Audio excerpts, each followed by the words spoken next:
This video is brought to you by DIYOJ custom jerseys and hoodies.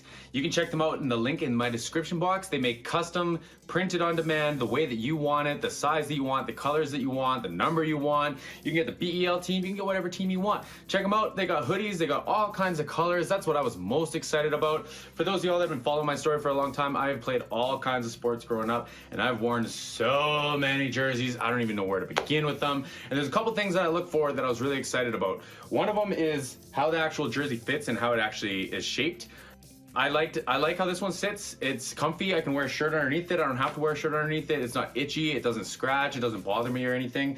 Another one is the actual labeling has stitching on it as well. So I used to have issues where any of the print on or any of the tag on stuff, my name, my numbers would peel after getting washed so many times, and I don't think that's gonna happen in this one. I love the colors, the rich, vibrant colors. It's been fantastic. My friends, check them out at DIYOJ.com, and you can get a 10% discount by using the discount code in the description box. My friends, let's get back to the video. Turn on the radio, sounding like a disco. Good afternoon, my YouTube friends, my Patreon friends. How we doing today? What's going on, everyone? We got an interesting one, man. This is gonna be a fun one. So my friend Jeffrey sent me this one on Patreon, and this is MARC MARTEL Bohemian Rhapsody. Now, cards on the table. I watched this one. I watched this on a live reaction day with Nick, and I don't know if any of y'all have ever hosted a live before, but the audio isn't always perfect, especially when you're sharing with like another reactor from another country, right? So I didn't like have the time to like really dig into it, or like I guess like the capacity at the time. So I'm really looking forward to this one because I kind of know what I'm getting into, but I haven't reacted to them yet. So I'm really looking forward to this. My friends, if this is your first time on the channel, I have a background in live production. I was an audio technician. I was a mixing sound guy, whatever you want to call it, for 7-8 years. I was a stage manager for a long time, so I've kind of got like a perspective for that. All the studio stuff, all the outboard equipment, recording, capture, all that stuff, that's kind of all my game. So I'm really looking forward to this, man. MARC MARTEL doing Bohemian Rhapsody, and I know he's about to kill this. I know he's gonna freak me out, and I'm gonna think that Freddie Mercury's here. Don't forget to like and subscribe. Like I say, this is your first time checking me out. The Patreon link's in the description box if y'all want to send me anything, or if you want me to break down anything specific. I'm actually really excited to have my headphones today. I also brought, I'm not using my 7B, but I have my 7B out in case I start talking about it. So anyways, let's do this. Okay, Bohemian Rhapsody, take one. Not really. Warts and all. I like how you can hear the room noise on there. So like this would have been, however he tracked it and aligned it after, he just left like the sounds on the whole time. And I like that because it just kind of shows that like this is the take, this is the one. He didn't go in and edit that, right? So I promise I'm not gonna do that the whole time. One. Not really. Warts and all. Is this the real life? Is this just fantasy?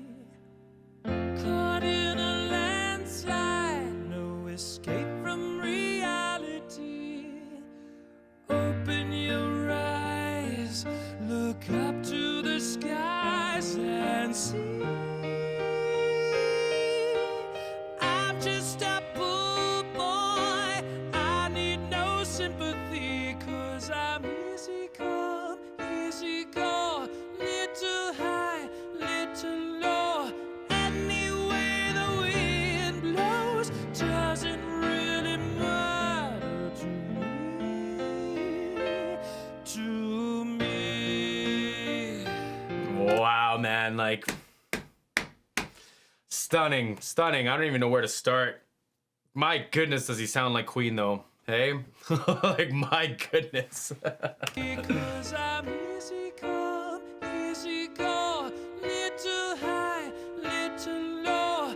Any way the wind blows doesn't really matter to me. I love how he's playing with the dynamics, man. Like his loudest to his softest points. It's so true to the performance, to the original performance, you know? Freddie Mercury was an animal when it came to that. And so I do think that the 7B is a smart choice. So there's a couple of reasons. One is it's a dynamic microphone. You have to stay right in front of it, and you can like lay into it. You can be as loud as you want, and that's when it's going to sound the best. Like if you leave the proximity of it, if you stay in line with it, that's okay to an extent, especially like with how vocal chains and everything and compressors and everything work. But like if you come over here, or if you're the piano, if it's like a loud piano, I think it's an electric piano, so you might have the speakers off. But if you did have the speakers on, it wouldn't interfere with the microphone too much because it's not going to pick up anything outside of it. But the other side of that is his louds to his quiets, like it's dynamic. It's going to have a range to it. So he's managing that really well. I'd love to see if there's a behind the scenes of what his vocal chain was, because you have, let me pull mine up here. You have this thing called a vocal chain, and I could show you mine if I have it still. All right, so this is my vocal chain. I haven't really set it up for this microphone because I just got it the other day and I'm trying to decide if I'm keeping it or not. I'm just borrowing it from a store in town. But effectively what this does is this is all before you guys hear it. So it goes from the microphone into this EQ, actually goes into this kind of preamp or this virtual channel, into this EQ, into this EQ, into this compressor, into this thing, which is like, it just makes it sound a little better, fills the room out with harmonics, and then this limits how much actually goes out so I don't distort it. If I got into this red part, it'd be all like clippy and nasty. But what's cool about that is when I talk quiet, when I'm speaking quieter, it should still be showing up like within reason at least. And then when I talk loud, it's gonna, it's obviously louder, but it's squashing it. You can see it actually working down in this compressor. So he's got whatever he's got going on there, sounds fantastic. It's letting him be dynamic. It's letting him not steer or like have to change how his voice wants to sound or wants to be so that he can actually get like the tones he wants. And obviously Freddie Mercury would have had a lot of that too, having like the best techs in the world, but he's obviously got something going on really good here because this recording sounds amazing. All right, that was my tangent, and let's keep going here. I like this too. Mama just killed a man, put a gun against his head, pulled my trigger, now he's dead. Mama, life had just begun, but now I've gone and thrown it all away.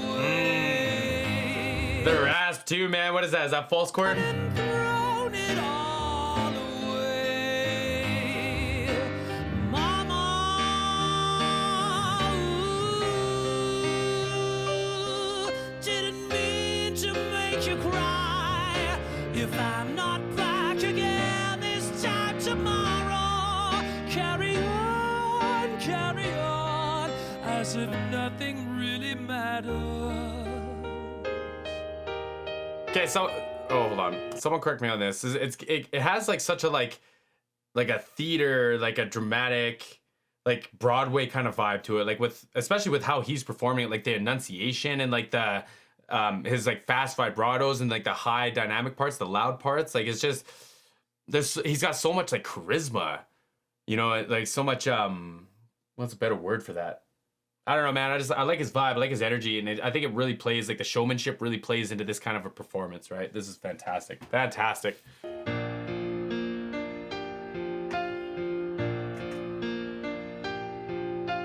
Too late, my time has come, sent shivers down my spine, body's aching all the time.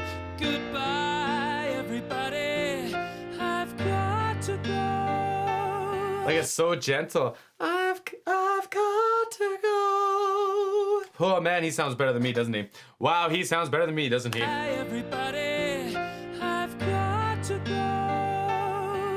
Gotta leave you all behind and face the truth. Mama, ooh, I don't wanna die. I sometimes wish I'd never been born at all.